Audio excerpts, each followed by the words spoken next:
রাত 12টায় যদি তোমাকে কেউ চ্যাংদোলা করে নিয়ে যায় তোমার তো ভয় লাগবেই বলো।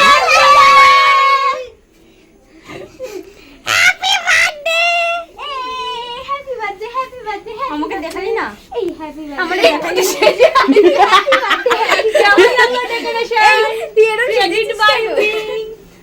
এটা ওরে কেক কাটবি নাকি? আমি কখনো এক্সপেকটেশন করিনি যে এগুলো হতে পারে।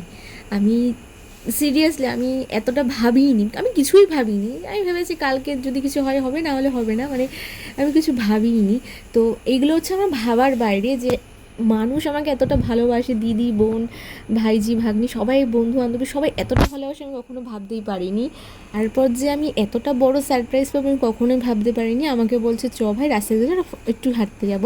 তো 12টা 21 বাজে আমি রাস্তায় গেছিলাম, তখন ওরা দেখছে ওখানে গিয়ে কেকটাকে সাজিয়েছিল। মানে আমি এটা কি বলবো, আর উমা স্যান্ডি পুটি পিয়া এদেরকে আর কিছু বলার নেই।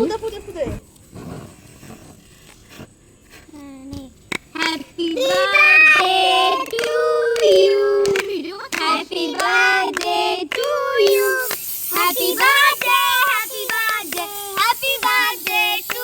বলছে আমার আর কিছু বলার নেই। তোদের সবাইকে অনেক থ্যাংক ইউ, অনেক থ্যাংক ইউ এইভাবে থাকার জন্য।